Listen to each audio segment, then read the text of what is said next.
కోణం కొమ్ము కోణం అంటే ఏంటి, ఆ మొక్కలు ఎలా ఉంటాయి ఈరోజు వీడియోలో చూపిస్తాను, చూసేయండి. మీరు చూస్తున్నారు కదా ఈయన నీళ్ళు ఎలా కడుగుతున్నాడో. ఇప్పుడు ఆ తీసిన మొక్క వచ్చేసి అది కొమ్ము కోణం బాతు కోణం అనే కోణం మొక్కలు ఉంటాయి కదా, పెద్ద పెద్ద చేపలని మొక్కలు కోసి పెద్ద గోళావుల్లో వేసి ఉప్పు పెట్టి ఊర పెడతారనమాట. అలా ఎన్ని రోజులు అంటే 1 సంవత్సరం కూడా ఉండే చేపలు అయితే ఉంటాయి. అయితే ఈరోజు తీసేటప్పుడు ఏంటంటే ఉదయాన్నే ఈ నీళ్ళలోని చల్లనీళ్ళు అయితే వేస్తారు. నీళ్ళు వేసి ఆ ఉదయం నుండి సాయంత్రం వరకు ఉంచి మార్కెట్కి సాయంత్రం వెళ్తారు కదా. అంటే ఇప్పుడు లక్షవారం నైట్ అంటే గురువారం నైట్ వెళ్తారు, శుక్రవారం సంత జరుగుతుంది.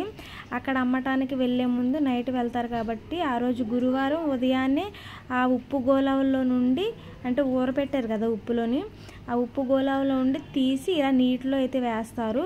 వేసి ఒక 2-3 ట్రేల్లో అయితే కడిగి ఇలా అయితే చక్కగా నీట్గా పేర్చుకుంటారనమాట. 2 సార్లు కడుగుతారు. చూసారా పీస్ ఎలా ఉందో, కొంచెం డార్క్గా అనిపిస్తుంది కదా, కానీ ఇంకా దీనికి ప్రాసెస్ అయితే ఉంది. ఇప్పుడు ఇదిలా ఆరిన తర్వాత వీటిని చూడండి ఇలా 3 వాటిల్లో అయితే కడుగుతారనమాట. ఒక్కొక్కటి కడుక్కుంటూ తెచ్చి ఇలా వరుసగా పెట్టేస్తారు.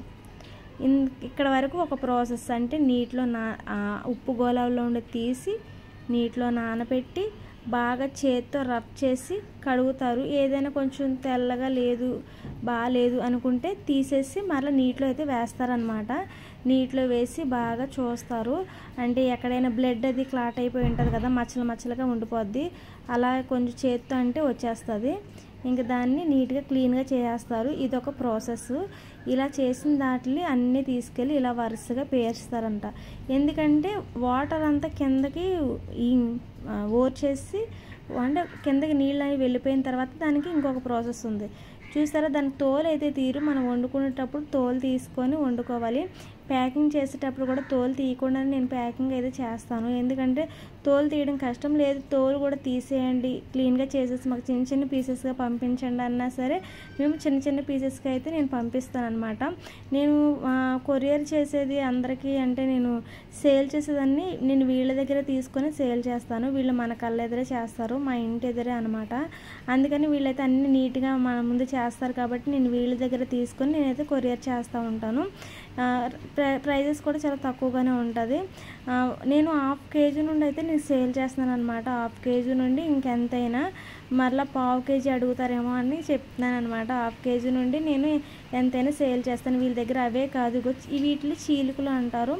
చీలుకలు ఇంకా చాలా చేపలు, గొరసలైన చీలికలైనా బుడ్డ గొరకలు ప్రతిదీ ఉంటుంది అనమాట. మీకు ఏది కావాలైనా సరే మన దగ్గర అయితే అవైలబుల్గా ఉంటుంది. ప్రజెంట్ ఇప్పుడు వచ్చేసి అన్సీజను కాబట్టి ఏమీ లేవన్నమాట. సీజన్ స్టార్ట్ అవుతుంది అప్పుడైతే నేను తప్పకుండా వీడియోస్ అయితే పెడతాను. సీజన్ స్టార్ట్ అయినప్పుడు అప్పుడైతే మీరు కావాల్సిన వాళ్ళందరూ ఆర్డర్ పెట్టుకోండి. నేను నంబర్ ఇస్తాను కదా, ఆ నెంబర్కి అయితే మీరు ఆర్డర్ పెట్టేసుకోండి. వీళ్ళైతే ఇంక బుట్ట వేసుకుంటున్నారనమాట. చెప్పాను కదా, ఆ చేపలు తీసిన రోజున చాలా పనులు. లక్షవారం నైట్ అసలు ఖాళీ ఉండదు. మీకు కావాలనుకున్న వాళ్ళు 2-3 గంటలకల్లా వచ్చేస్తే స్టాక్ ఏమన్నా సరే పట్టుకెళ్ళొచ్చు అనమాట. ఇంక ఇలా నీళ్ళు ఓరిపోయినాయన్నీ ఒకసారి ఎన్ని కేజీలు ఉందా ఏంటనేది ఇలా చూసుకొని దానికి ఇంకొక ప్రాసెస్ ఉంది. బాగా కడిగి ఇప్పుడు పెట్టారు కదా, నీరంతా ఓరిపోయింది కదా. ఇప్పుడు నీరంతా ఓరిపోయిన తర్వాత ఇప్పుడు దీనికి లాస్ట్ ప్రాసెస్ అయితే ఒకటి ఉంటుంది అనమాట. అదేంటంటే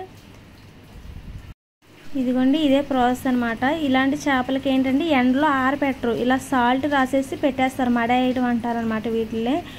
అంటే ఆ మొక్కలు కూడా సేమ్ ఇంతే, నేను చూపిస్తున్నాను. ఇదిగోండి, ఇది గొరస వచ్చేసి తట్టాములు అంటారనమాట.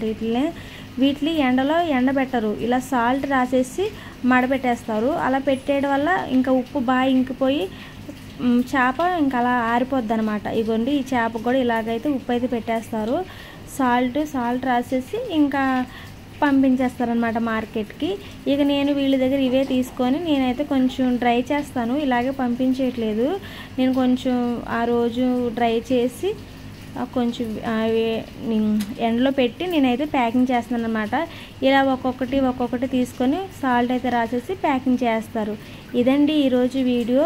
మీకు ఎలా అనిపించిందో కామెంట్ చేయండి. ఒకవేళ క్లారిటీగా మీకు అర్థం కాకపోతే నాకు కామెంట్ చేయండి. నేను మరొకసారి వీడియో తీయడానికి అయితే నేను ప్రయత్నిస్తాను. ఇంక ఇది రాసింది ఇంత ఉప్పుగా ఉంటుందంటే అసలు ఉప్పే ఉండదు. మీరు వేడి నీళ్ళు వేసినప్పుడు ఈ ఉప్పు మొత్తం పోతుంది, అసలు గుండ అవ్వదు. పీస్ అయితే చాలా బాగుంటుంది, అసలు గుండ అవ్వదనమాట. చికెన్ పీస్ లాగా చాలా బాగుంటుంది. నేను చూశాను. టేస్ట్ తిన్న వాళ్ళకి అర్థమవుతుంది, చెప్తే అర్థం కాదనమాట. కావాల్సిన వాళ్ళు కామెంట్ చేయండి, ఆర్డర్ పెట్టుకోండి, నేను నంబర్ ఇస్తాను. ప్రజెంట్ అయితే ఇప్పుడు అన్ సీజన్ అయినా సరే మన దగ్గర ఈ మొక్కే ఉంది, ఇంకేమీ లేవు. మొక్క అవైలబుల్గా ఉంది, చీలికలు కూడా ఉన్నాయి. ఆ రెండు ఉన్నాయన్నమాట. ఇంకా నెత్తళ్ళు ఎండు రొయ్యలు వచ్చేసి మన దగ్గర అయితే ఉండవు, ఎందుకంటే మన బీచ్లోని పచ్చివి అయిపోతాయి. ఎండు వచ్చేసి నేను కూడా సంతకు వెళ్ళి తీసుకొచ్చి నేనైతే పంపిస్తున్నాను అనమాట. ఎవరికైనా కావాల్సి వస్తే కామెంట్ చేయండి, ఆర్డర్ పెట్టుకోండి. అయితే ఇంకా ఈ సీజన్ స్టార్ట్ అయిన తర్వాత మనకు నెత్తళ్ళు అయితే దొరుకుతాయి, ఎందుకంటే వీళ్ళు నెత్తళ్ళు ప్రాసెస్ చేయడానికి గొచ్చి అయితే వేయించారు అనమాట. దాన్ని ఏమంటారో గచ్చి అయితే నెత్తళ్ళు ప్రాసెస్ చేయడానికి, అంటే నెల మీద వేయడానికి అవ్వదు, దానికైతే గొచ్చే కావాలి.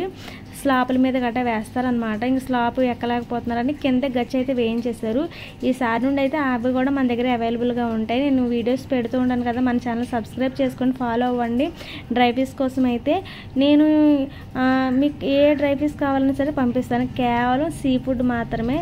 ఇంకా చెరువులే అవి అయితే నేను పంపించలేనండి, నేను సముద్రంలోయే పంపిస్తానమాట. ఇదిగోండి ఇవన్నీ మడేసేసేవి అనమాట, ఎండలో ఎండబెట్టేవి అయితే కాదు.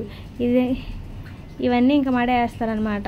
ఈరోజు ఇంకా సంతకి వెళ్తారు కాబట్టి ఇవన్నీ వీడియోస్ తీయడానికి మనకి కొంచెం బాగుంది. ఇదండి వీడియో. నచ్చితే లైక్ చేయండి, షేర్ చేయండి, కామెంట్ చేయండి. ఇలాంటి వీడియోస్ కోసం మన ఛానల్ తప్పకుండా సబ్స్క్రైబ్ చేసుకోండి.